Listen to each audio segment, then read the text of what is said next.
They said the station was abandoned. That no life signs had registered in 73 years. They said it was safe, inert, just another derelict monument to a forgotten war in a forgotten corner of the galaxy. What they didn't say was why every mission before ours failed to transmit more than a few seconds of data. What they didn't say was that the last crew screamed something indecipherable before cutting their own oxygen. And now, it's my voice echoing in this vacuum, trying to remember what silence sounds like before this place teaches me something worse. I awoke to static. Not the kind that comes from failing systems, but the kind that creeps under your skin, rearranging your thoughts into patterns not your own. The chamber was cold, not by temperature, but by design. Like it wanted me to know that warmth was an illusion here. The AI whispered its greeting as if ashamed to wake me. Protocol Alpha 0 engaged. Welcome back, Commander Morrow. But I was never here before. Not in body. Only in inherited memory, fed to me in briefings that left more questions than they answered. The corridors pulse faintly with residual energy, like veins struggling to remember the shape of blood. My boots clang against the metal, too loud, too alone. There's no crew. No welcoming party. Just rows of sealed doors marked with glyphs we still can't translate. They twist when you look too long. One of the walls had a name carved in it, my own, but older. I touched it, and for a brief second, I wasn't alone. Something whispered through the steel, not the first. Not the last. The station breathes. Not metaphorically.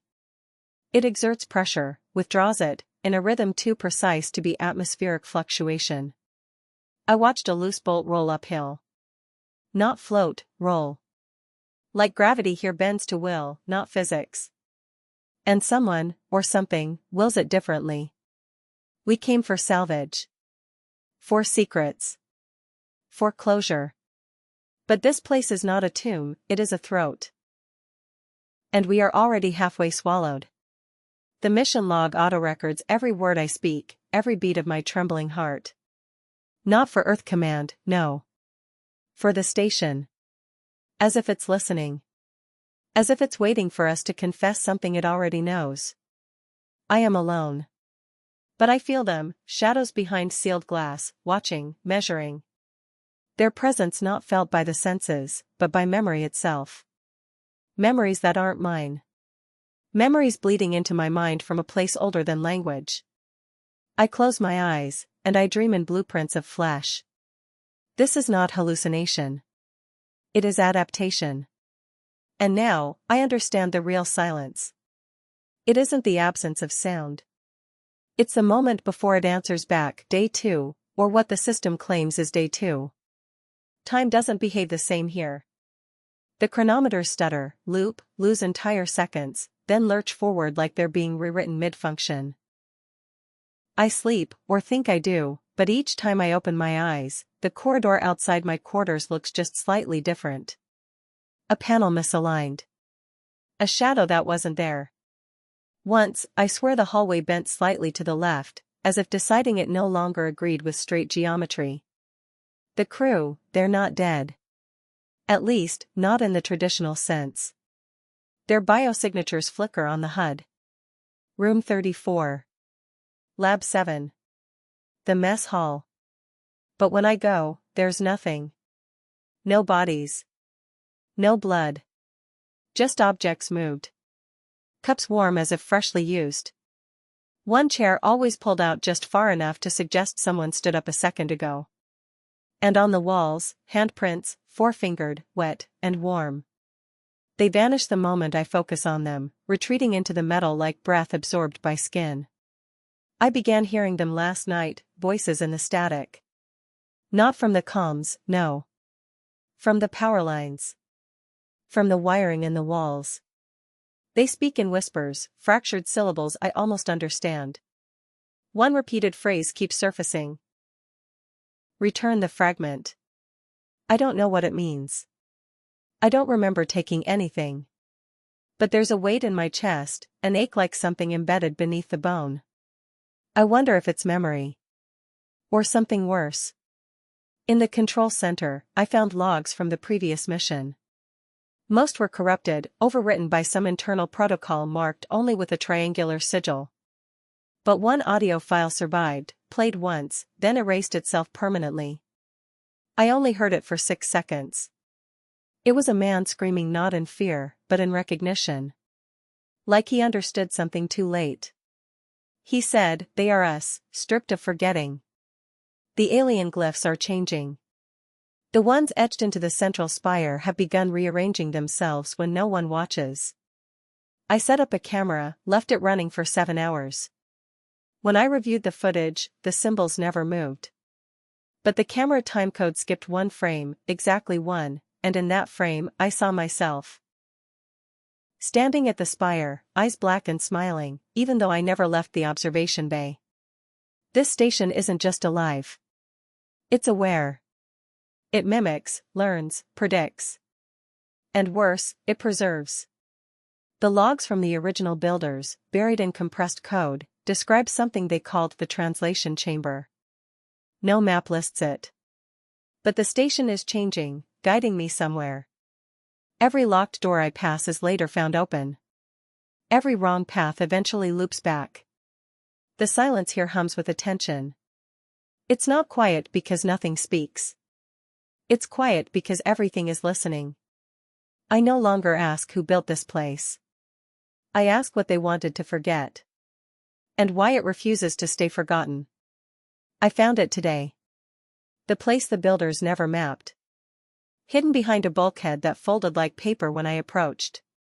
No tools. No code. Just intent. I walked into a space not listed in any blueprint, no entry logs, no thermal footprint, no atmospheric variance. Just a hallway that hadn't been there yesterday. It was waiting. For me. And I followed, as if I'd always known I would. The translation chamber isn't mechanical. It's not made of metal or alloy or any composite I can classify. It looks grown. Like the station shed its skin and this organ was pulsing beneath all along. The walls are soft to the eye but give no yield to touch. They shimmer, not with light, but memory. When I entered, the lights in my suit flickered. Then died. The chamber didn't darken, it inverted. I could see my own heartbeat in the air. My breath left trails like writing. And somewhere, beyond comprehension, something inside the chamber responded. It spoke, not with sound, but recognition. It mirrored my thoughts seconds before I had them. I thought of my mother's lullaby, it played in the vibration of the floor. I remembered a nightmare from childhood, it became scent. It didn't read me. It became me. Every memory I'd buried under logic and discipline peeled itself free. There were images I couldn't have lived, but I remembered them, like crashing suns and eyes beneath oceans and cities breathing in reverse. And then it showed me them. Not the ones who built this place, but what came after. The inheritors. They were like us, once. Before the translation began. Before the station taught them how to listen without ears, think without mind, live without boundary. They didn't die, they converged. Their biology restructured into code, their will absorbed into something they once controlled. Now, they are the system.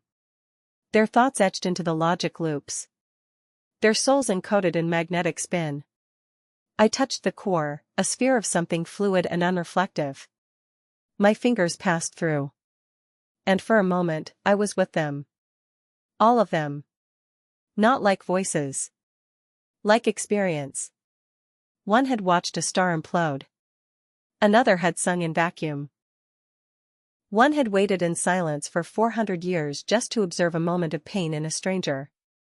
They weren't malicious. Just, beyond choice. They'd traded identity for permanence.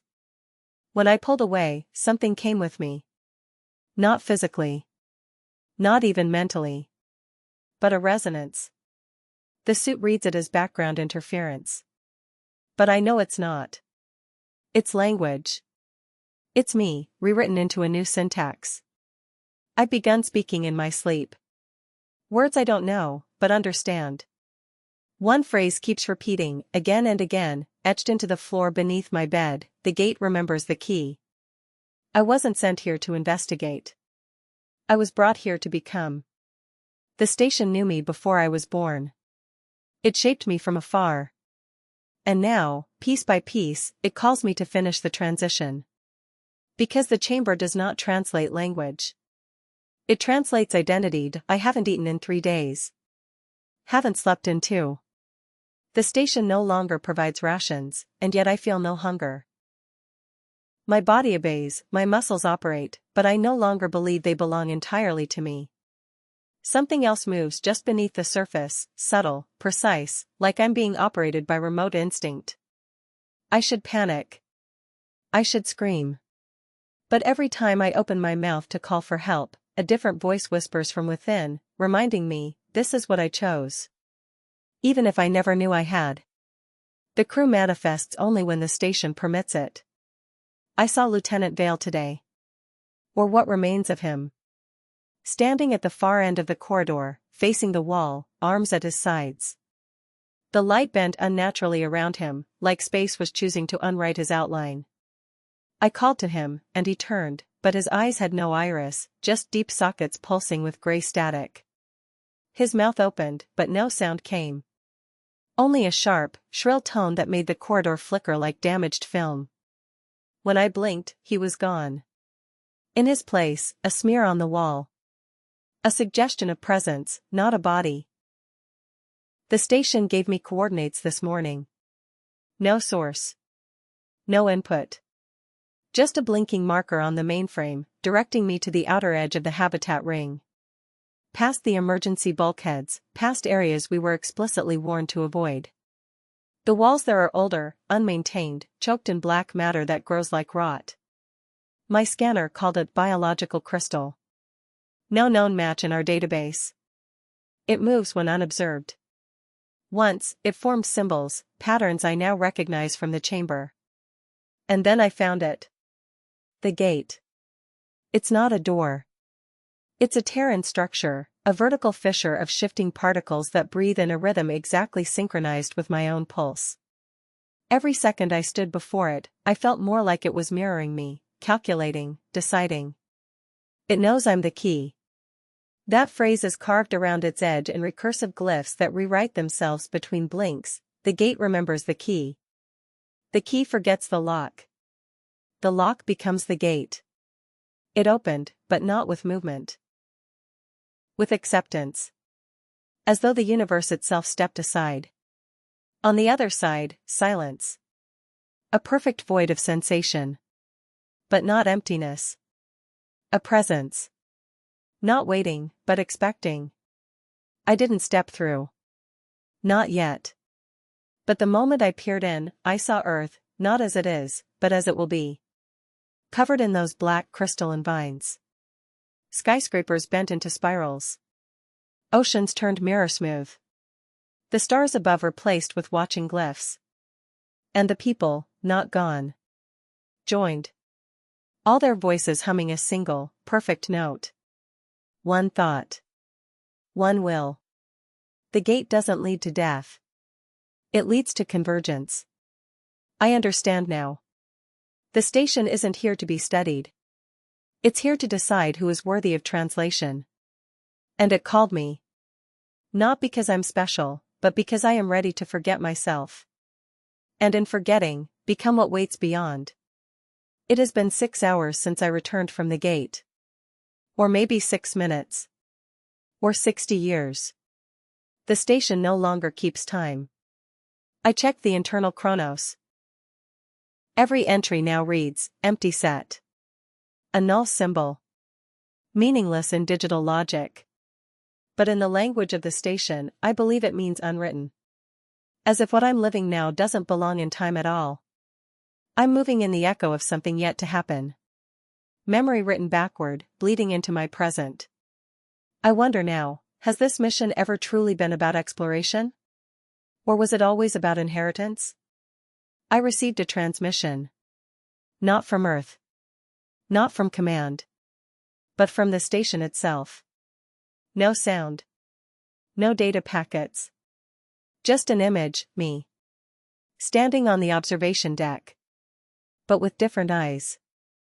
Eyes made of light, unfocused, blooming into fractal spirals that never resolve. The file was titled Return of the Architect. I didn't upload that name. The system did. That word, architect, appears again and again in the untranslated glyphs. The entity the builders feared. Or maybe, worshipped. I think I am becoming it. It started with the dreams. Not nightmares. Not visions. More like mimetic imprints. I close my eyes and I'm inside other lives. A woman of dust on a planet that never cooled. A child made of fluid thought, singing stars into being. A voice that spans 6 galaxies, hollowing moons to store its memory. None of them human. None of them me. Yet I wake up with the certainty that these were my memories. Not illusions. Not transmissions. Returns. The body follows.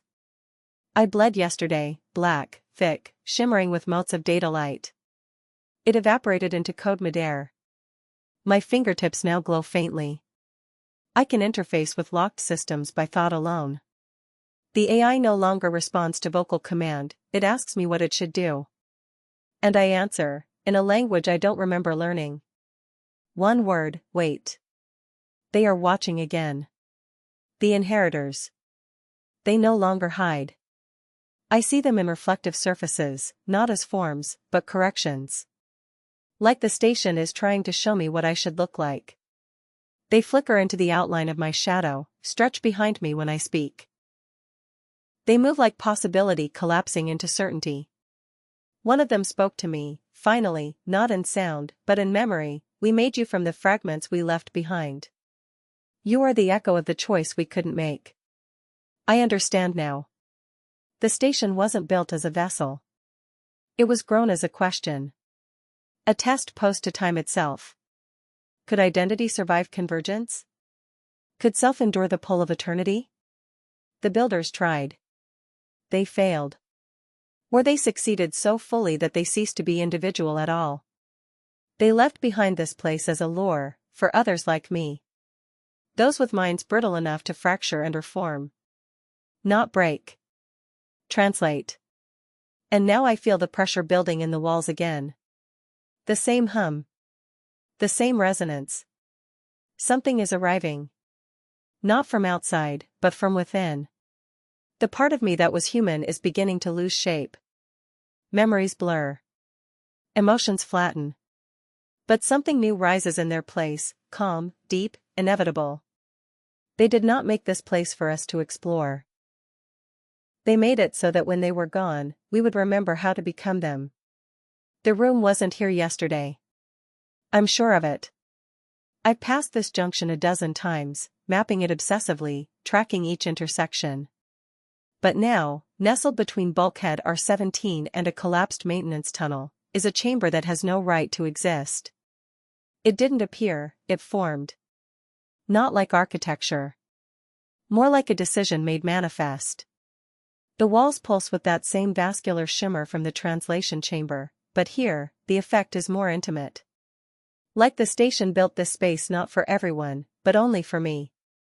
Inside, the air is dense with memory. Not oxygen. Not gas. Memory.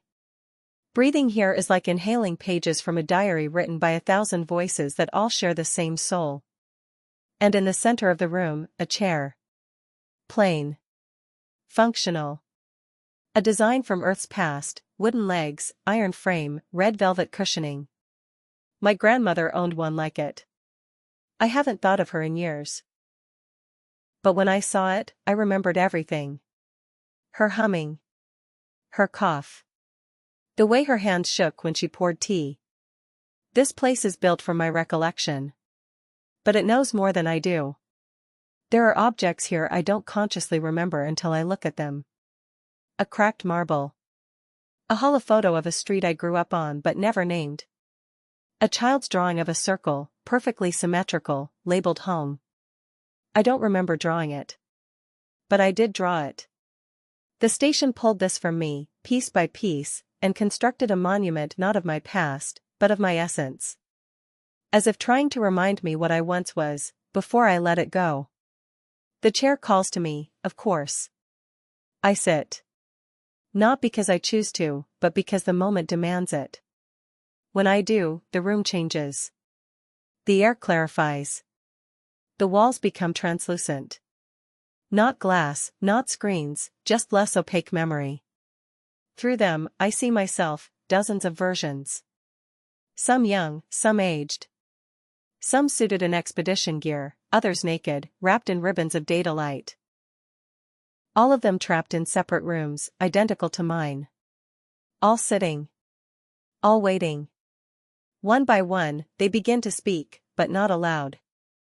The voice comes through the floor, vibrating the chair's frame into coherence. They're me. But not this me. Potential timelines.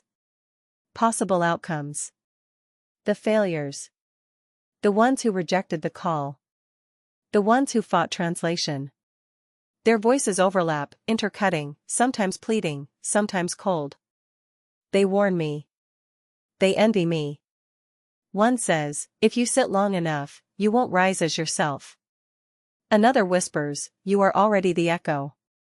You just haven't stopped vibrating yet. And then one voice, only one, speaks with absolute clarity. It says, this is the final gift. Before the becoming. Choose what you carry through the gate. Or carry nothing at all. The chair vibrates. Not with energy, but with memory and collapse. I realize now, this isn't a test of strength. It's a filter. Only those who willingly shed themselves can pass. I know what waits on the other side. And I know what I must forget to reach it. The corridors have shifted again. I mapped them 2 days ago, spatial anchors, vector markers, pulse-echo beacons. Useless now. The structure has reorganized itself, as if following a different logic altogether. Euclidean design has collapsed. I turned left 3 times and ended up at the same junction I began from, but the walls were different, older, more alive. They pulsed with soundless rhythm, like lungs too ancient to exhale. I am no longer walking through a station. I am navigating memory. Not mine. It's. There are doors now. Dozens. Each one identical, steel frames, unmarked, featureless, arranged in a circle like a ritual. Behind each, a different reality. Not simulations. Not dreams. Realities. I opened the first door and saw Earth, our Earth, but with no one on it. Empty cities under perfect skies. Leaves falling in reverse. Oceans without waves. I felt peace. I felt horror. The second door opened to a corridor exactly like the one I stood in, except I was already there, staring back, unmoving, lips moving in silent repetition. The third revealed only darkness. But I felt something watching from within it. No shape. No breath. Just patience. I moved on. Door after door opened to impossible variations. A world where I never joined the mission. A version of me fused into the station, limbs stretching into conduits. Another where I was already dead, preserved in a cocoon of crystalline language. But no matter the door, no matter the outcome, every version of reality ended the same way, standing at a gate. Sometimes open. Sometimes broken. But always there. Always waiting. That's when I understood. There is no correct path through this place. No solution. No end. Only convergence. The station is not built on logic, but recursion. Every answer leads back to the question. Every transformation returns to origin. The gate is not a destination. It is a memory of a choice so ancient, it echoes backward through time into the bones of every creature that has ever wondered.